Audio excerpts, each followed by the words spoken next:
The C4 Pro Touring project continues. Today we are back at Derbytown Tuning and we are installing the Vette2Vette No-Flex chassis brace. Now on the forums, the No-Flex chassis brace gets rave reviews. So before it's over with, we're going to find out if it lives up to the hype or not.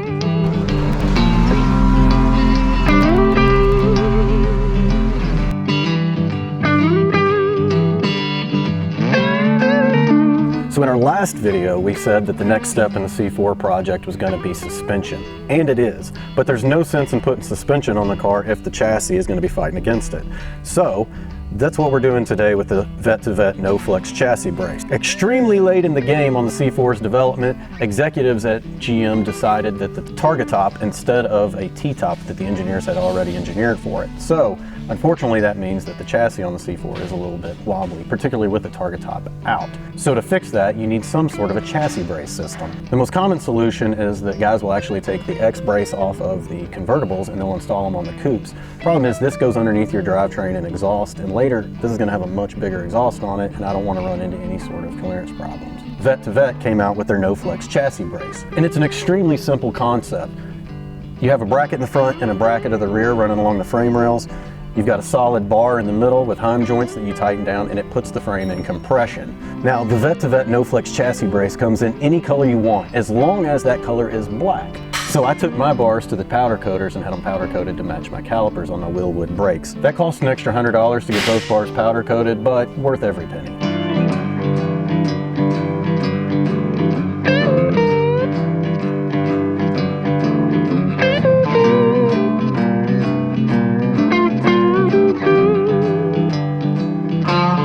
All right, so moment of truth. They've got it all buttoned up, and now we're gonna go for a ride.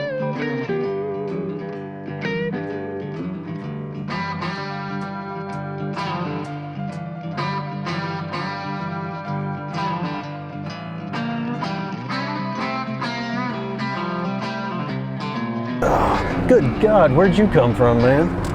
All right, so the parking lot here is pretty dynamic. It's not a nice flat surface, and already I can feel a difference just going over these different rolls here. I can notice that there's a far less amount of creaks and squeaks. Yeah, typically I would hear a lot coming from, I guess, the weather seals around the target tops and stuff like that. Right now, the only squeaking I'm noticing is the leather, seems like in the seats, squeaking against us and our butts and maybe the body parts around it.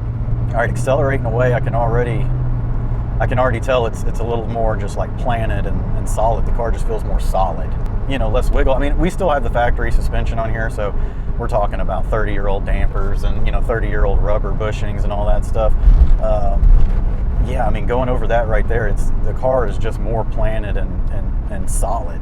It's starting to feel more like a proper sports car, right? It's what we're used to in a modern vehicle. Right. This thing was, a pretty good running little car in 1993, right. But compared to what we have today, that suspension just doesn't have the same feel. Right. I go back and I drive a car go get into a late 60s Camaro. Yeah. Dude, it's like a death trap. Yeah. I don't know how people survive. Oh, go drive a Fox body Mustang, which Terrible. Was around the same era as this, and that was oh, they're so fast. I mean, any four-door sedan these days will smoke. Right. What a 5.0 Fox body was back in the day.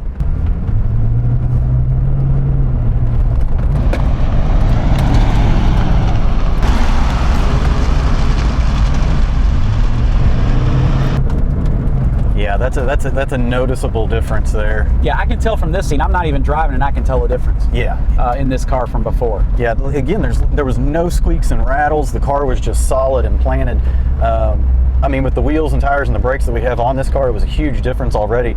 This is kind of like a missing piece, that's coming into play here. That's squaring everything up and holding it solid. And it's, I think one of the best ways I can describe it is it's one of those things that you don't really know how broke it is until you fix it. Right. Yeah, this is a huge, like I said, it's starting to feel like a proper sports car now.